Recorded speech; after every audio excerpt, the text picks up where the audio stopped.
सभी को मेरा प्यारा नमस्कार। मैं योगी ज्वाला, आप सभी देख रहे हैं यूपी लाइव टीवी। आइए आज हम सभी लोग एक नए विषय पर चर्चा करेंगे। योग एवं आयुर्वेद का जो अनुपम संग्रह हम लोग रोज़ कार्यक्रम देखते हैं, इसमें हम तमाम तरीके की व्याधियों को कैसे दूर कर सकते हैं, तमाम तरीके की समस्याओं को कैसे अपने घर के किचन में उपलब्ध सामग्री से ठीक कर सकते हैं, यह हम लोग जानते हैं। आज हमें जानना है कि हमारे कान में अगर सूजन हो जाए तो कैसे ठीक किया जा सकता है। किसी किसी व्यक्ति के कान में सूजन हो जाता है तो हम उसको कैसे ठीक कर सकते हैं। जिनको नज़ला की समस्या हो जाती है वह कैसे ठीक हो सकती है। ऐसी कौन सी हमारे घर में सामग्री उपलब्ध है, हमारे किचन में ऐसी कौन सी सामग्री उपलब्ध है जिससे हमारे कान के दर्द, जिससे हमारी नज़ला की समस्याएं दूर हो सकती है, जिससे हमारा कफ रोग दूर हो सकता है।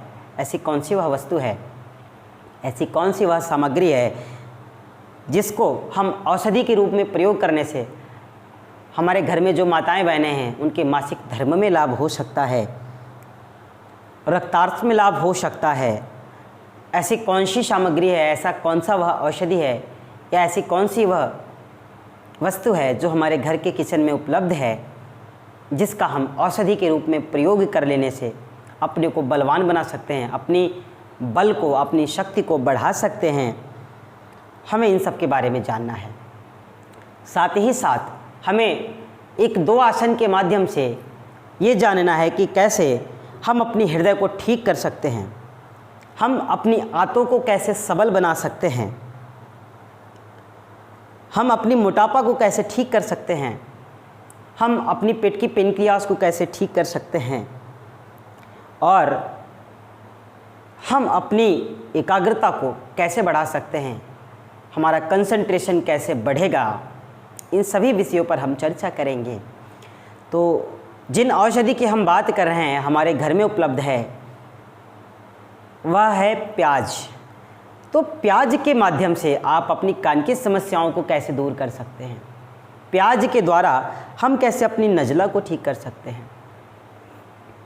प्याज को औषधि के रूप में प्रयोग कर लेने से हम कैसे अपनी कफ रोग को दूर कर सकते हैं, और माताएं बहनें प्याज को किस प्रकार औषधि के रूप में प्रयोग करें जिससे कि उनके मासिक धर्म में लाभ हो, रक्तार्थ में लाभ हो। और पुरुष भाई और सभी माताएं बहनें अगर अपनी बल शक्ति को बढ़ाना चाहती हैं, अपनी शक्ति को, अपनी क्षमता को बढ़ाना चाहती हैं, तो प्याज को किस रूप में प्रयोग करें कि हम अपनी बल को, अपनी शक्ति को बढ़ा सकें। तो इसके बारे में हम सभी विस्तार से चर्चा करेंगे कि इसका प्रयोग हमें कैसे और कब करना चाहिए। उसके पहले आइए हम लोग चलते हैं आसनों की ओर। तो आसन हमारे शरीर के लिए बहुत ज़रूरी है, क्योंकि अगर हमें अपनी शरीर को स्वस्थ रखना है, हमें अपनी नस नाड़ियों को मजबूत रखना है, तो हमें क्या करना पड़ेगा, आसन करना पड़ेगा। और आसनों के माध्यम से हम अपनी नस नाड़ियों को ठीक कर सकते हैं, हम अपनी हड्डियों को ठीक कर सकते हैं, मजबूत बना सकते हैं, एवं तमाम तरह की विपत्तियों को, तमाम तरीके की बाधाओं को हम दूर कर सकते हैं। तमाम तरीके की जो मुसीबतें आती हैं हम उसे दूर कर सकते हैं। आइए हम लोग आराम से लेट जाते हैं। इस तरीके से हम और आप लेट गए। तो देखिए, हमें लेट करके सर्वप्रथम जो आसन करना है उस आसन का नाम है उत्तान पादासन। तो देखिए, उत्तान पादासन हम पहले दोनों पैरों से करने की बजाय एक पैर से एक पाद उत्तान आसन का अभ्यास करते हैं। दोनों हाथों को आप पृथ्वी की ओर थाई की साइड में लगाएं, हथेलियां हमारी ज़मीन पे। हम गहरी सांस को भरते हैं। याद रखिए, जो लोग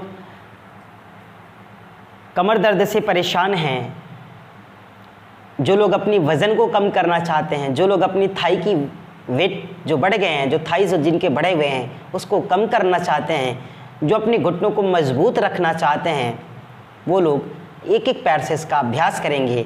आप अपनी दोनों पैर को सीधा रखें, गहरी सांस को भरें, राइट लेग को 1 से 1.5 फीट केवल ऊपर लाएं। इस तरीके से आप सांसों को भरते हुए अपनी राइट लेग को 1 से 1.5 फीट ऊपर लाएं एवं सांसों को बाहर करते हुए धीरे धीरे हम अपने इस पैर को नीचे ले जाते हैं। एक बार फिर से हम गहरी सांस को भरते हैं। एक पाद उत्तानासन, ये आप दूसरे पैर को 1 से 1.5 फीट ऊपर लाएं। ध्यान दीजिए, जब आप पैर को ऊपर लाएं तब आप अपनी पैर की घुटनों को बिल्कुल सीधा रखेंगे। आपका जो पैर का पंजा है वह बाहर की ओर इस तरीके से होना चाहिए। कुछ लोग ऐसे रखते हैं, तो आप ऐसे भी रख सकते हैं, मगर याद रखिए अगर हम इसको बाहर की ओर थोड़ा सा ले जाते हैं और अभ्यास कराते हैं तो पैरों में खिंचाव होती है, हमारी जो नसें होती है वह मजबूत होती हैं। इस तरीके से सांसों को बाहर करते हुए फिर धीरे धीरे आप अपनी पैरों को वापस लाएं।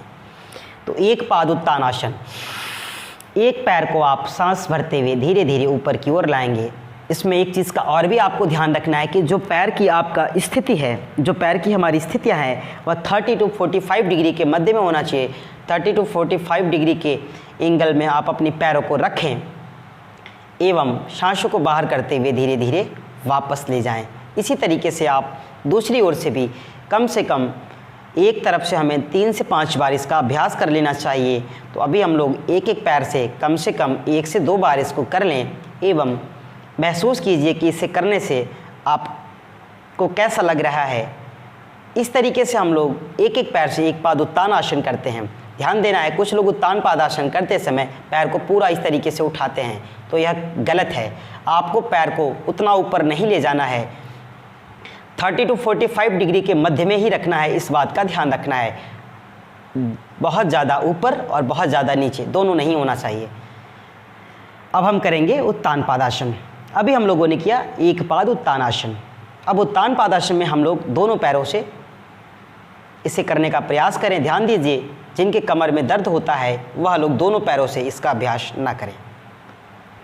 आप सांसों को भरते हुए दोनों पैर को ऊपर की ओर लाएं। 30 to 45 डिग्री के मध्य में पैर को रोक करके रखें।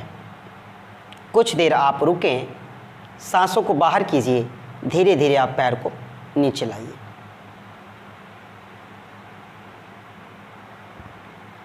जिनके कमर में दर्द है वह लोग एक एक पैर से इसका अभ्यास करेंगे। दोनों पैर से अभ्यास करने पर उनके कमर के दर्द बढ़ सकते हैं, वो लोग एक एक पैर से इसका अभ्यास करेंगे। आइए एक बार फिर आप गहरी सांस को भरें, धीरे धीरे अपनी दोनों पैर को ऊपर की ओर लाएं। जो लोग अपनी थाइस के बढ़े हुए वेट को कम करना चाहते हैं, जो लोग अपने घुटने को मजबूत करना चाहते हैं, जो लोग अपनी रोग प्रतिरोधक क्षमता को अच्छा करना चाहते हैं एवं अपनी नस नाड़ियाँ ठीक रखना चाहते हैं, वह लोग एक बार करते समय कम से कम 3 से 5 सेकेंड रुकने का अभ्यास करें एवं रोज़ अपनी शारीरिक क्षमता व सामर्थ्य अनुसार 3 बार से लेकर के 5 से 7 बार इसका अभ्यास करें, जिससे कि उनके घुटने मजबूत हो जाएं, उनके पंजे बिल्कुल ठीक रहें, उनकी थाइस की जो बढ़ी हुई वेट है वो कम हो जाएं। इस तरीके से हम लोग उत्तान पादासन करेंगे। साथ ही साथ हम लोग इसमें विपरीत नौकासन का अभ्यास करेंगे। नौकासन, विपरीत नौकासन पेट की बल लेट करके किया जाता है। अभी हमें नौकासन करना है। नाव के जैसे हमें अपनी स्थिति को बनानी है। ध्यान दीजिए, जो लोग रोज़ अभ्यास नहीं करते हैं या जिनसे ना हो, वो लोग धीरे धीरे इसका अभ्यास करेंगे। तो आइए, दोनों पैरों को आप मिला के रखें, दोनों हाथों को थाई के ऊपर लगाएं एवं सांसों को भरते हुए हाथों को एवं पैरों को इस तरीके से आप रोक करके रखें। कुछ देर आप इसमें रुकेंगे। सांस भरते हुए हम ऊपर की ओर आए हैं एवं सांसों को बाहर करते हुए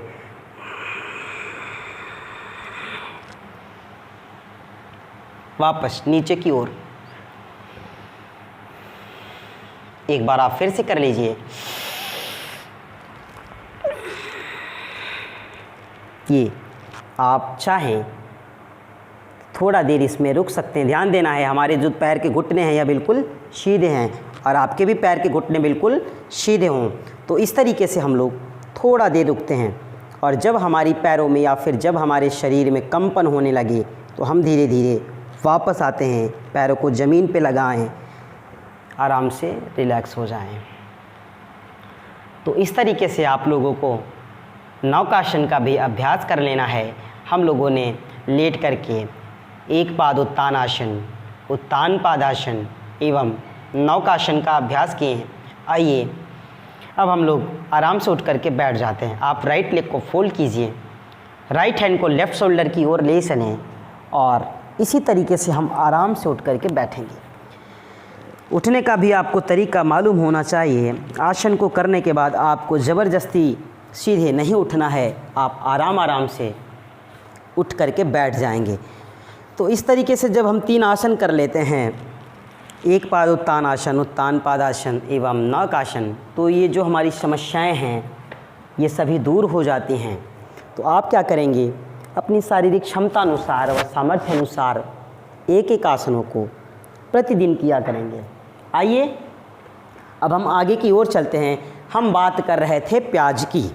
तो देखिए, जिनके कान में सूजन हो जाए, जो लोग कान के सूजन से परेशान हैं, जो लोग नज़ला से परेशान हैं, जो लोग कफ रोग से परेशान हैं, जो माताएं बहनें हमारी मासिक धर्म से परेशान हैं, अनियमितता से परेशान हैं, ऐसे लोग जो रक्तार्थ से परेशान हैं, वह प्याज को औषधि रूप में कैसे प्रयोग करेंगे।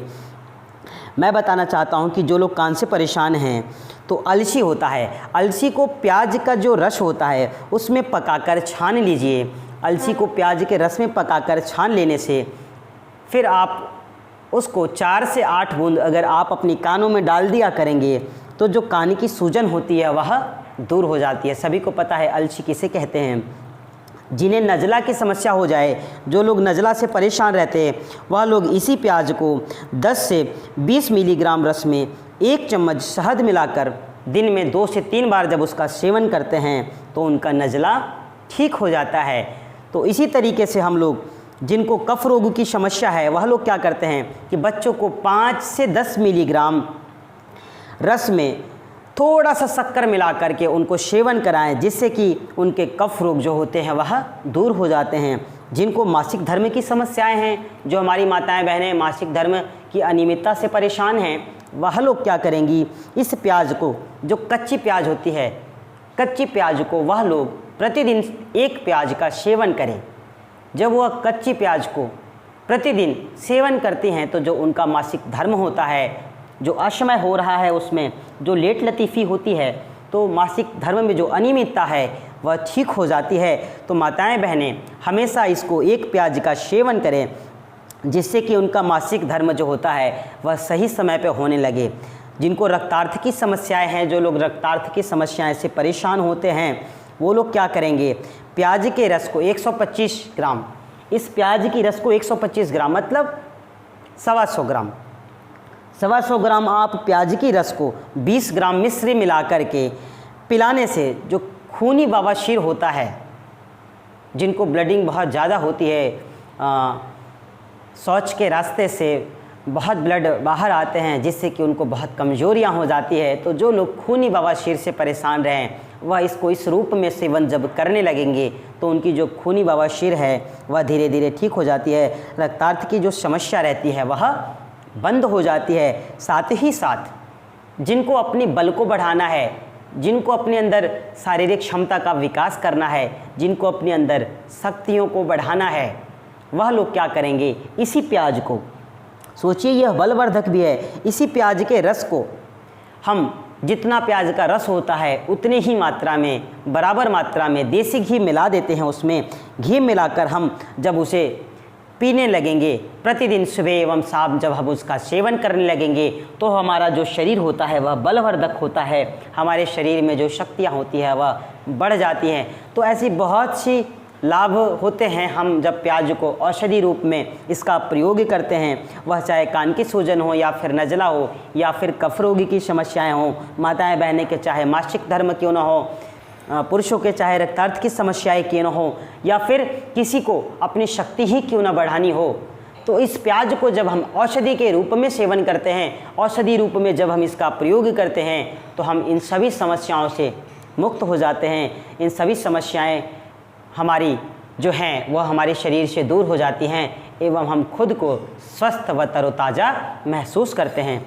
तो हम आपको यही बताना चाहते हैं कि आपके घर में ऐसे तमाम औषधियाँ, आपके घर में के किचन में ऐसे तमाम सामग्रियाँ उपलब्ध है जिसको आप औषधि के रूप में प्रयोग करके खुद के शरीर को स्वस्थ व निरोग बना सकते हैं एवं शून्य बैलेंस से अपनी समस्याओं को दूर करके बिल्कुल स्वस्थ व समृद्ध हो सकते हैं, प्रसन्न हो सकते हैं। तो अगर आपको ऐसी हमेशा जानकारियाँ चाहिए तो आप देखते रहिए यूपी लाइव टीवी। अगले वीडियो में हम आपके साथ फिर मिलेंगे कुछ नए औषधियों के साथ, कुछ ऐसी नए सामग्रियां जो हमारे घर में उपलब्ध है जिसके सेवन एवं औषधीय प्रयोग मात्र से हम अपनी बहुत बड़ी से बड़ी व्याधियों को दूर कर सकते हैं। तो आज के लिए इतना ही। अगली वीडियो में हम आपसे फिर मिलेंगे। तब तक आप लोग देखते रहिए यूपी लाइव टीवी। सभी को जय श्री कृष्णा, ओम शांति।